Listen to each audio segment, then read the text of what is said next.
AI is moving in unimaginable speed. We have an AI that lets you animate any 3D object by just giving it a text prompt. And we see the first ever humanoid robot Olympics, where robots compete in everything from racing to boxing. This robot dog shows off insane agility that you have to see to believe. And finally, an AI from Google that generates entire playable worlds from a single prompt. Before we start, I'd appreciate it if you subscribe to my channel and turn the bell on. And also, thank you for 500 subscribers. First up, we have AnimaX, and this AI is pure magic. It's designed to take an inanimate 3D object that already has a digital skeleton, what's known as a rigged 3D mesh, and bring it to life with stunningly realistic motion. You just use a simple text prompt to guide the animation. Just look at this. They take this anime-style boy in a T-pose, give it the prompt, the boy jumps forward, and bam! He executes a perfect fluid jump. Now a 3D model of a deer. The prompt is simply, "Seek a deer is walking," and the animation it generates is flawless.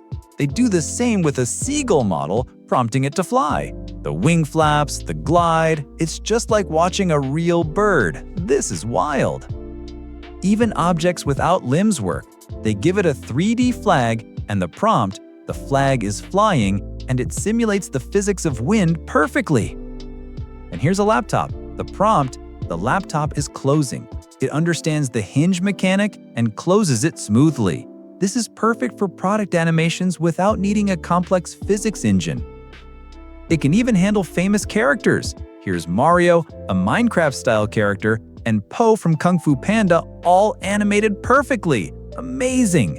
Same thing with four-legged animals. It takes a bear and a tiger and makes them walk. Look how it captures the distinct movements of each animal. This is a huge time saver for animators. And check this out. They have interactive demos where you can see the animation from any angle in real time. Here's the laptop animation again, but we can pause it, rotate it, and see exactly how the 3D model is moving. You can even see the underlying skeleton. This is insane for debugging animations. And here's the previous boy animation. We can see the full model, then just the skeleton, and watch it perform the jump. You can see how every joint is moving. This kind of tool is a game changer for animators who need to get things just right. So how does it do this? Let's check out the method overview. It takes template views and pose maps in a prompt like a boy jumps up with his arm outstretched. It feeds this into a multi-view video pose diffusion model, which then generates multi-view videos and pose sequences.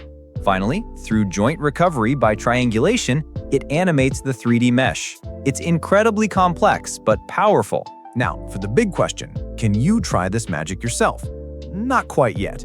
The research paper is available on the official project page, and if you click here on the code, it takes you to their GitHub repo. As you can see, the team has a to-do list which includes releasing the training and evaluation dataset and releasing the code and model. So, stay tuned for that. Next up, something a little different, the World Humanoid Robot Games. This is an insane competition where humanoid robots from all over the globe go head-to-head in events like boxing, football, and even racing. It's a fascinating look at the current state of humanoid robotics, showing both how far we've come and how far we still have to go. Here's a look at Unitree's H1 robot doing a training run a couple of days before the competition. The speed is genuinely impressive, showing what these machines are capable of in a straight line. It's a great showcase of raw power. All right, here we go, the 100-meter dash. It's awesome to see them take off so fast, but you can tell high-speed running is still a massive challenge. The gates are a bit awkward, and one robot even takes a tumble. Still, the winner, Tiangong Team, and the robot is Unitree H1, finishes in 21.5 seconds. A seriously impressive feat of engineering.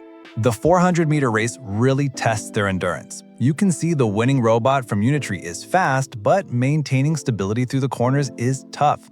It's an amazing achievement, but it's clear we're still a ways off from the fluid, efficient running of a human athlete. The obstacle course is where things get really interesting. You see moments of brilliance like the Unitree G1 navigating these uneven surfaces and stairs with incredible balance to win the challenge. But then you also see other robots like Tiangong take a nasty fall. It's a great reminder that while these robots are powerful, navigating complex real-world environments is still the next big hurdle.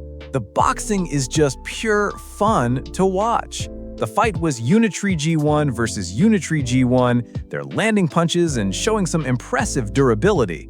It's not exactly a technical masterclass, but it shows the potential for these robots in dynamic, physical interactions. And in football, you can see the beginnings of teamwork. The robots are slow and there are a lot of falls, but they are coordinating to move the ball down the field.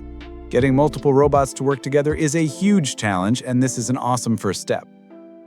And after all the chaos and competition, what's the final verdict? Well, just look at this summary from Unitree. They didn't just compete, they absolutely dominated. They set a new record, striking 4 golds in the 1500-meter, 400-meter, 100-meter obstacle, and the 4x100-meter relay. In total, they walked away with an insane 7 golds, 3 silvers, and 4 bronzes. It's clear that while humanoid robotics still has a long way to go, companies like Unitree are pushing the envelope at an incredible pace, and right now they are in a league of their own. Moving on, we have A2 Stellar from Unitree Robotics. This isn't just another robot dog. This thing is an absolute beast of agility. It's a quadruped robot designed for high-performance tasks, capable of insane speeds and navigating incredibly complex terrains. The level of balance and mobility here is just mind-blowing. They're not holding back here. The A2 just smashes right through a pane of glass. Wow, tough. Now look at this. It's doing parkour inside a cave, jumping from rock to rock and even doing back handspring. The agility is just off the charts. They're really putting its stability to the test. Look at its balancing skill. So impressive. Here it is going down a steep, rocky hill.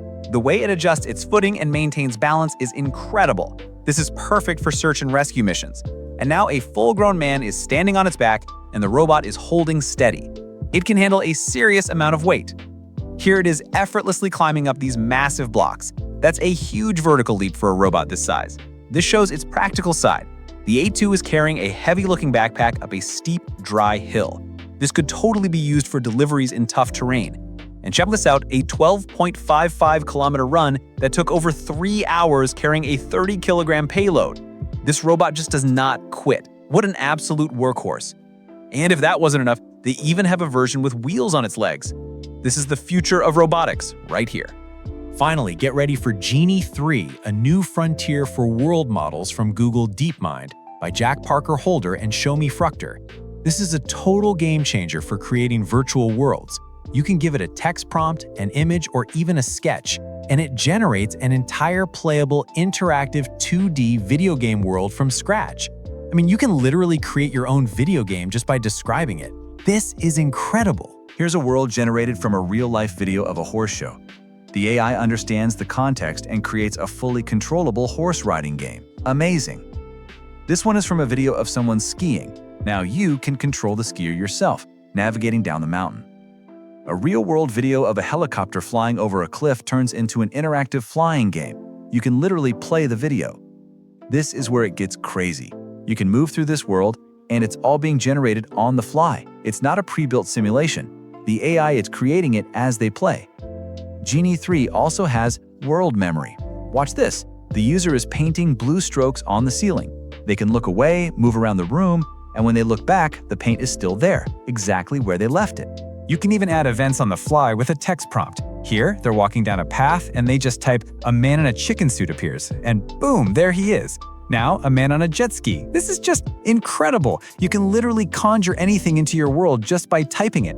And for the grand finale, a brutish crimson dragon dives into the canal like a cannonball. The splash, the water effects, it's all generated by the AI in real time. It is mind-blowing. And just look at the variety of worlds it can create. A world made entirely of cheese. So creative. A first-person view from a crane operator. Driving a buggy around an erupting volcano, boating through a flooded city, a first-person view of a firefighter battling a blaze, exploring ancient ruins, a robot picking strawberries, a 3D schematic of a mechanical part, and swimming through underwater ruins. The possibilities are literally endless. A gorilla in a suit walking into a mansion. Here's another great example of interactivity. The user walks up to a car, and when they hit the Act key, the door opens. Hit it again, and it closes. This shows you can create specific, controllable actions within these generated worlds, which is a huge deal for making real games. Now, look at this comparison with Genie 2. The real magic isn't just the visuals, it's the time. Genie 2 can create an interactive world, but it collapses after about 10 to 20 seconds. With Genie 3, the interaction can go on for minutes. You can see the character just keeps walking and the world stays perfectly consistent. That's the huge leap here. Here's another one, and it shows the exact same thing. The real difference isn't just the graphics, it's that the world on the right, the Genie 3 world, is stable enough to actually explore. The user can move forward, use the control panel, and open the door without the world falling apart. That extended, stable interaction is the true game changer. And for what's next, they say they believe Genie 3 is a significant moment for world models, and that they are exploring how to make it available to additional testers in the future. And I think that's it for this video. Which news did you find the most useful? I think all of them are mind-blowing, but if I had to pick just one, I'd go with Genie 3. The ability to create playable worlds from a single prompt is a massive leap forward. So if you enjoyed this video, consider subscribing and hitting the bell. Until next time, folks.